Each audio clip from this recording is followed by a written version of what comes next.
Hi everyone and welcome back to the Friendly Vet channel. My name is Sophia, and if you haven't been here before, this is just a channel where we talk about all things veterinary and pet related to help you look after your pets and help them be as healthy as possible. So today's topic we're going to talk about is a guinea pig the right pet for you?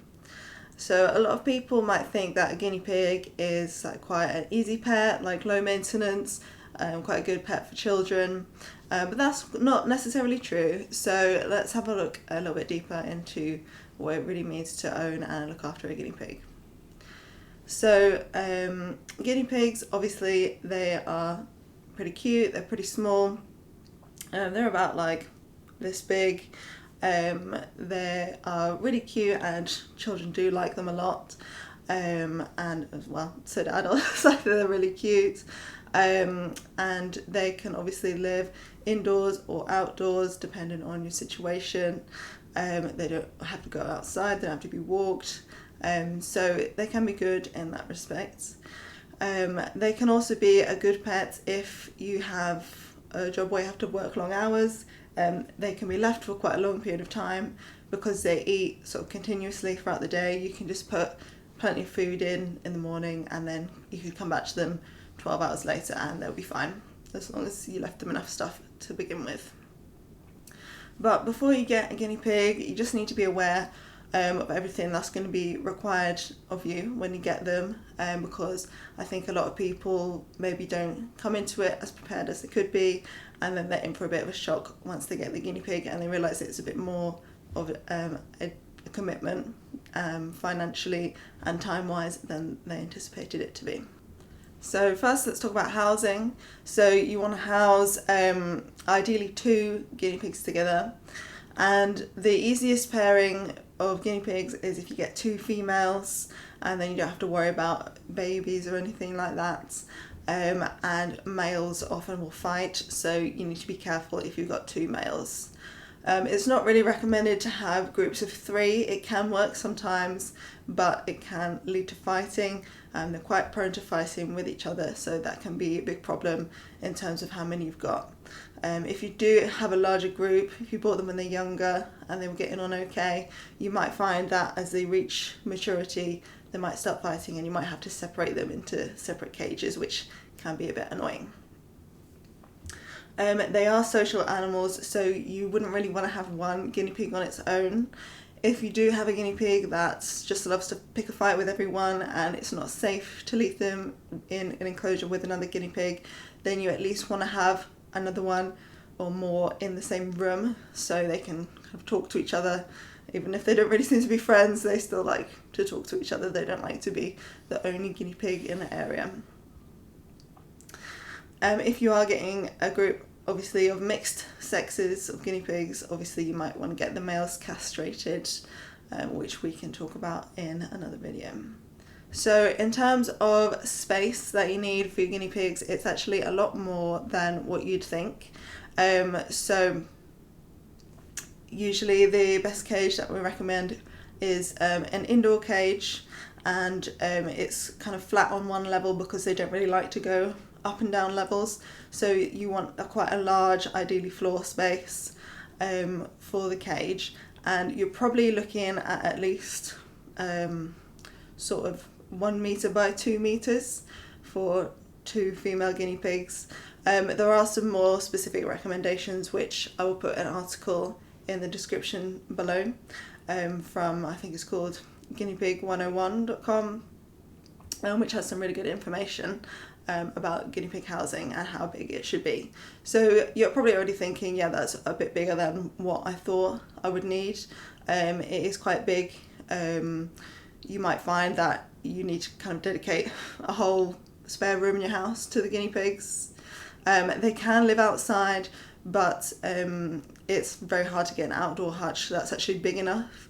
So if you're going to keep them outside, you ideally want to convert a shed to give them enough space. So let's talk about how much time you need to dedicate to your guinea pig. So when they first come to you, depending on where they've come from or how much they've been handled, they might be quite scared of you, and it can take quite a long time to actually get them to a place where they're okay to be handled. So you might need to dedicate about half an hour a day or even twice a day for several months to be able to get them to a point where you can actually pick them up and cuddle them, and they'll actually enjoy that without being terrified that you're about to kill them. They don't necessarily crave human contact that much compared to some other animals. So, you know, if you can't dedicate that much time to your guinea pig to get them handleable, it is going to be a problem in terms of if they need any vet treatment and stuff like that, checking the hygiene, clipping the nails. But what they need, you know, in terms of their socialization is just other guinea pigs. They're not really that fussed about humans. And the other big time commitment that you need to put in with your guinea pigs is actually cleaning them out. So that can take quite a long time, as you can imagine, with quite a large cage. If you're using something like sawdust, then you're going to need to clean that probably twice daily, just remove the soiled areas, and then maybe about twice a week replace the whole lot. Feeding wise, they're going to want plenty of hay down all the time. You can sort of reduce the mess a little bit by making like little litter tray areas for them, so you can get like a cat litter tray or something like that, or even just a cardboard box, and put guinea pig friendly cat litter in the bottom, and then the hay on top, because they'll tend to go to the toilet while they're eating, so you can sort of contain it in that area, and that can help with the time that it takes to clean them out. So cost wise as well, they can be a lot more expensive to keep than what you'd think. So the sort of cages that we would recommend, the indoor cages on the floor, they can be about £200 for the initial setup. And then in terms of bedding, if you're going to buy reusable fleece bedding, which is an option, that is going to set you back probably about another £200 for a full set. So you can have one in the kennel and one in the wash. If you want to use wood shavings or paper-based litter, which is even more expensive, then you're probably looking about maybe £20 a week on that.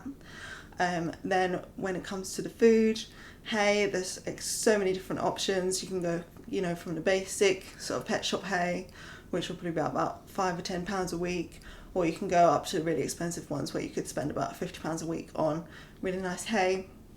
They do tend to be pretty fussy, and they'll go off certain brands of hay and you have to try different ones, so that can end up being pretty pricey as well. Then when it comes to treats and enrichment, ideally you want to get some little like dried pieces of different plants, little foraging materials, and you can sprinkle that throughout the hay, and they can kind of rummage around, and it helps them to bring out their natural behaviours of foraging for food. They also need lots of enrichment in the cage in terms of places to hide, so little tunnels, little houses, little fleece beddings, cat beds, stuff like that. All sort of things like that, especially if you have got multiple pigs in the same cage. They need spaces to be able to get away from each other. So you can probably end up spending a bit of money on that as well, replacing ones that have been soiled or any disposable ones. So you're probably going to spend about £20 a month on that. And then when it comes to vet bills, they're pretty low maintenance with that. They don't need any kind of vaccinations or routine worm treatments or anything like that. But if you do need to go to the vets, then you're probably going to spend, I don't know, maybe during the day, about £50 to £100 on an appointment. Or if it's emergency at night, you might be spending about £200 or £300. So you probably want to put a bit of money away for that every month as well. So altogether, financially, you know, to look after your guinea pigs, for that initial setup, you're looking at about £400 or £500, and then ongoing maintenance, you're probably looking about £200 or £300 a month. So, you know, that's a pretty big commitment. If you ask me, that's quite a lot of money. So it's definitely not a pet to be taken lightly. So I hope you enjoyed that video and found it useful. Obviously, don't let that put you off getting a guinea pig if you really want one, if you've got the time and the money to commit to them. They can be really rewarding pets, and you can get some really good memories with them. and really just enjoy having them around. If you want to get them, then definitely do some more research as well. There's loads of good forums and groups out there where you can ask for information about that. As always, if you enjoyed this video, then please press like and subscribe, and I'll be back with more videos about guinea pigs and other pets pretty soon. Thanks, bye.